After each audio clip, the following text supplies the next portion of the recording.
Magandang umaga sa inyo mga kailaw. Ngayon ang aking gagawin naman ay maglilinis ako ng aming kinukunan ng inumin. Yan mga kailaw ang kinukuhaan namin ng inumin. Bukal. Dito sa amin ay may nakukunan pa ng malinis na tubig. Lilinisan ko ngayon ito mga kailaw, aking lilimasin para maalis yung dati niyang tubig. Tapos pagka dumami uli, saka tayo kukuha uli ng bago. Ini-stock namin sa malalaking lalagyan, urukan ang tawag sa amin. Doon namin i-stockin. Pero ito mga kailaw ay malinis, kaya lang ay di mas sigurado yung bagong tubig. Tapos sasalain bago yun, pwede mo nang inumin pag nasala, lalagay sa tubigan.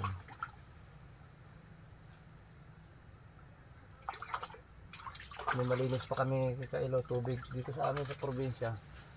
Hindi na kami bumibili ng tubig na katulad sa wari ko sa inyo,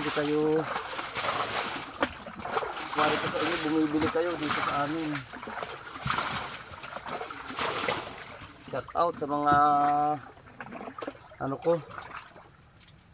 mga followers ko. Sana huwag niyo kalimutan akong i-follow o like, huwag niyo kalimutan para naman sa ganun na yun napanood pa ninyo iba kong video. Maraming salamat sa inyo. Support sa akin. Ang linaw mga kailaw ng tubig oh. Ang ganda. Kaso lang ang aking nililinis. Gawa ng para lalong mas malinis. Para makakuha ng inumin. Siyempre nagagamit na rin ito. Pagka nakakadlo ng mga panggamit sa bahay. Kaya hindi natin kung malalaglagan ng yung tibang ginagamit ng mga bata malinis, kaya nililinis muna natin para sigurado mas malinis.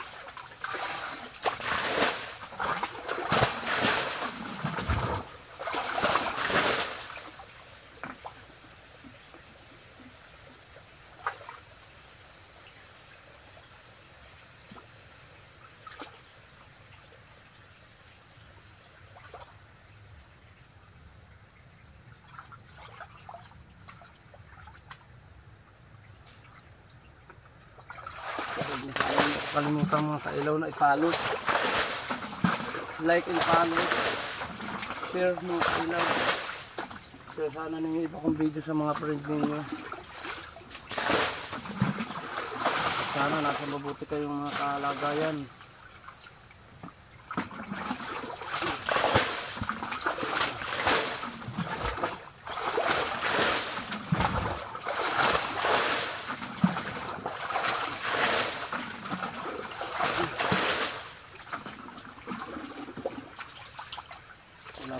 Mag-video ngayon si Francis ay may pasok.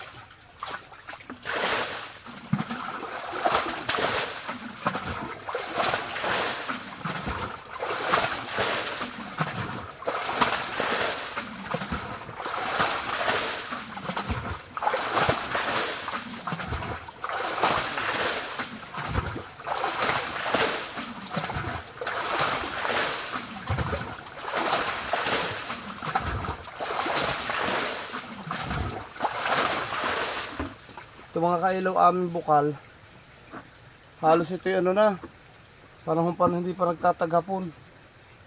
Ito bukal na ito. Ang gumawa nito yung mga Kastila pa. Pero may katulong na sa mga ninuno namin. Wala nang gawa.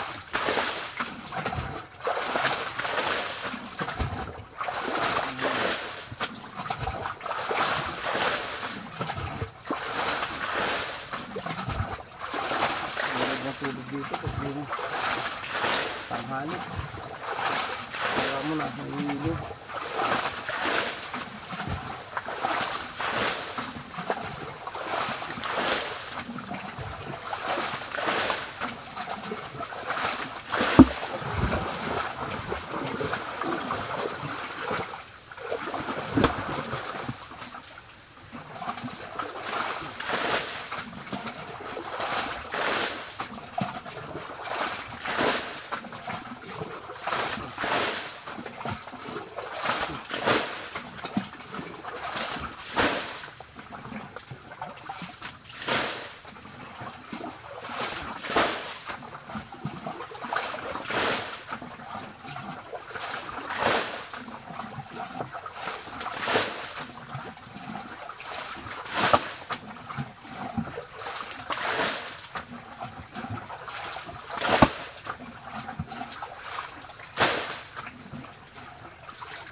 Aba, tapos na rin mga kailaw.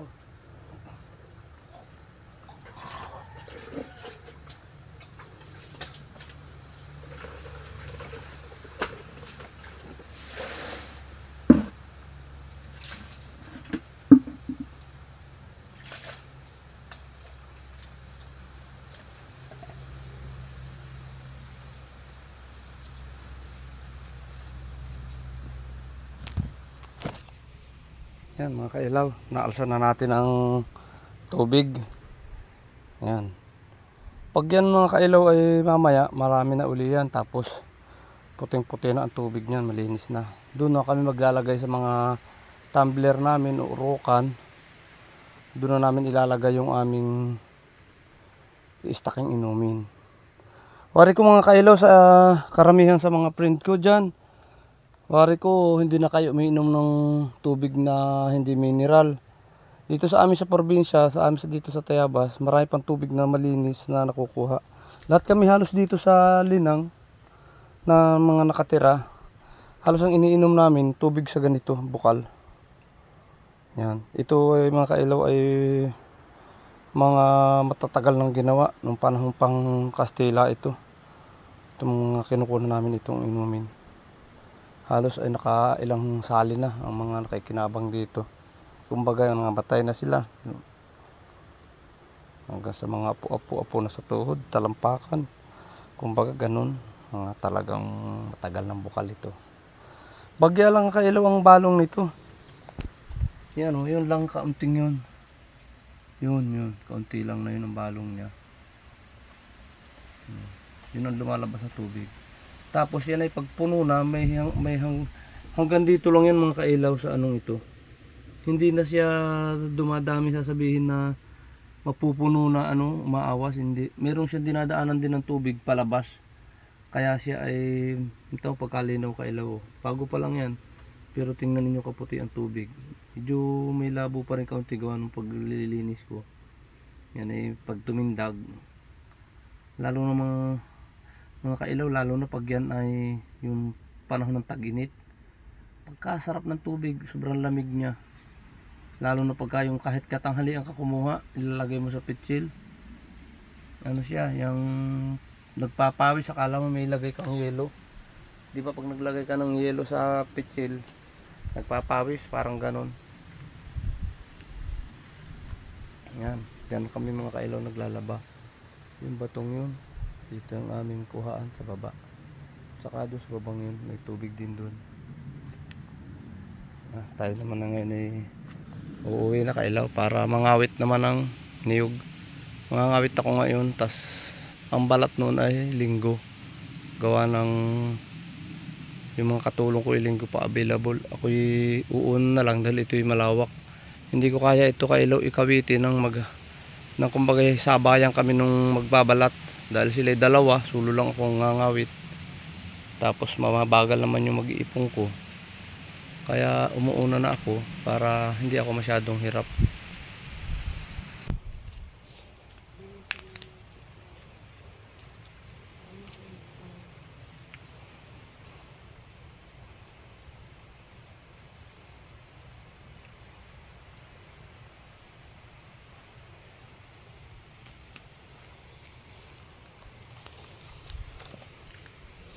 Tingnan natin mga kailaw ngayon.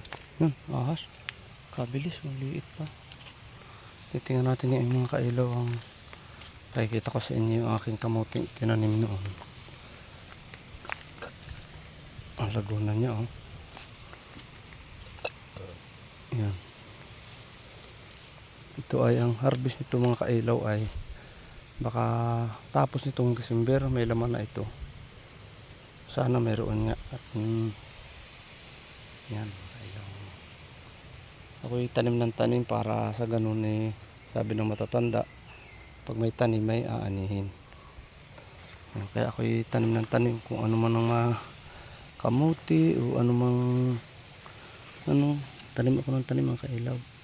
Titingnan natin mga kailaw ito kung ayun, may laman na nga mga kailaw, oh, laki, oh. Yan, oh. May laman na nga siya, oh. Ba, thank you. may laman na agad.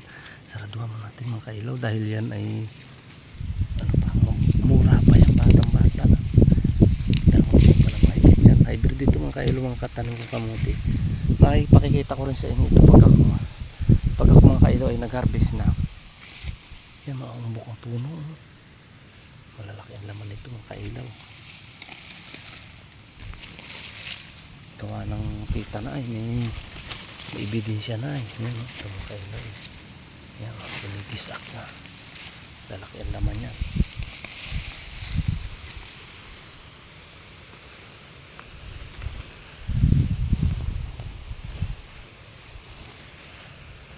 Sana maraming laman. Para sa ganun eh, marami tayong ma-harvest. Titingnan natin itong pula. Ito ibang variety ito. Ngayon lang ako sumubok ng ganito kailaw.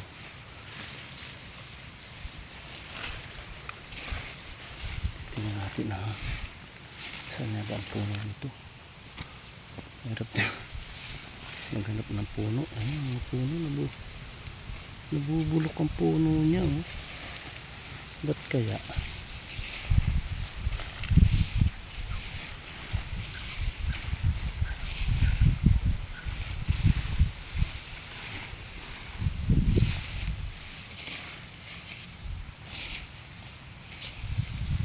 Malalaman din natin ito pag ano na, bukaya na kung siya ay may laman din. Sana meron.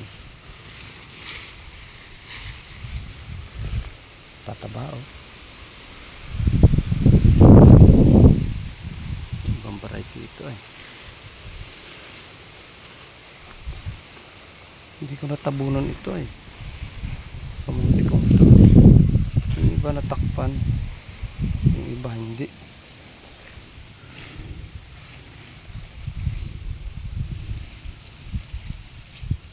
Kilala pagka yung may laman.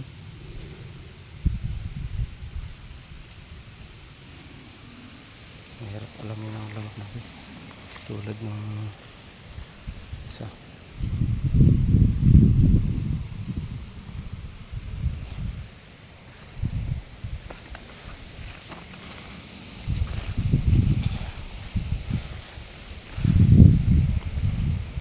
Itong upo ko mga kailaw, hindi ako mahilig mag-abono ng ano, pero ito ay marami na ako nakuhang bunga dito. 4 na yan, 3. Tapos ngayon meron na namang isa mga kailaw yan. Palaki lang. Magbibinhi ulit tayo niyan. Ganyan lang ako tanim ng tanim. Tapos pag may halimbawa ako'y nakaisip gulay, meron akong mga harvest. Pag minsan hindi naman nauubos, binibenta ko na sa ano. Yan, mga buko na ulit sila mga kailaw. Sabihin meron naman ako pag-asa makapagulay pagka ganyan may buko. Unti lang ito, parang kumbaga sa ano yung aking halap ng sarili. Yan, yung ano yung bubunga pa rin yan. Ito mga kailaw, kilala mo rin ito, ampalayang ito. Yung ampalayang yan, yung sinasabing ampalayang ligaw, yung tubo lang siya galing gubat. Kaya yung kaingin siya na una. Yung palaya, sobrang pait niyan. Yun. Pakita ko sa inyo mga kailaw ang bunga niya. Ganito siya, oh. Ganito yung bunga niya. Bilog lang siya na maliit. Pero masarap, kaso nga lang ay mapait. Sobrang pait niya, hindi katulad nung ang palaya natin na ano, yung tinatanim na ano. Kasi may pait siya na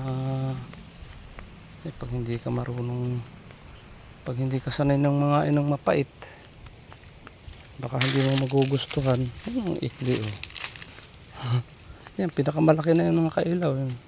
Yan laking yan, yan pinakamalaki na yan. Ito makaliliit.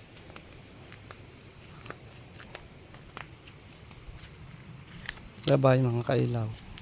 Next time pagka tayo nakapangila uli,